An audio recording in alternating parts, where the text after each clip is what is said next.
தென்னாப்பிரிக்காவில் சத்தியாகிரக போராட்டத்தில் பங்கெடுத்து சிறை சென்று உயிர் தியாகம் செய்த சுவாமி நாகப்பன் படையாட்சியின் 115ஆம் ஆண்டு நினைவு தினம் கொண்டாடப்பட்டது.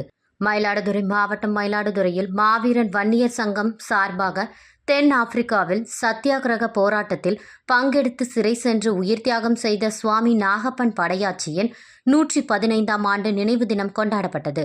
முன்னதாக சுந்தரம் தேட்டர் அருகிலுள்ள காந்தி சிலையில் இருந்து பேரணியாக மாவீரன் வன்னியர் சங்க மாநில தலைவர் VGK மணி தலைமையில் அக்கட்சியினர் 1000ற்கும் மேற்பட்டோர் ஊர்வலமாக வந்து குரைநாடு பகுதியில் அமைந்துள்ள தியாகி நாகப்பன் படையாச்சியாரின் திருவுருவ சிலைக்கு தமிழ்நாடு கட்டுமான தொழிலாளர் நலவாரியம் மாநில தலைவர் பொன்குமார் சிறப்பு அழைப்பாளராக கலந்து கொண்டு மாலை அணிவித்து மரியாதை செலுத்தினார். தொடர்ந்து செய்தியாளர்களை சந்தித்த அவர் தமிழக முதல்வரிடம் 3 கோரிக்கைகளை முன்வைக்க போவதாக கூறினார். நாகப்பன் படையாச்சியாரின் வாழ்க்கை வரலாறுகளை பள்ளி பாட புத்தகத்தில் இடம்பெற வேண்டும், மயிலாடுதுறையில் முழு வெண்கல சிலை அமைக்க வேண்டும், மணக்குடிக்கல் கட்டப்பட்டு வரும் புதிய பேருந்து நிலையத்திற்கு அவரது பெயரை சூட்ட வேண்டும் என்றார்.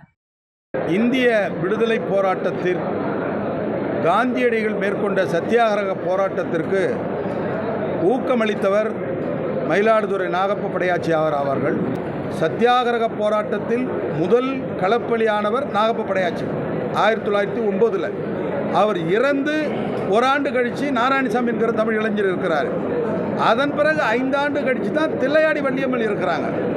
ஆனால் தில்லையாடி வள்ளியம்மைக்கு பல்வேறு நினைவு சின்னங்களை தமிழ்நாடு அரசு கொடுத்துருக்கு.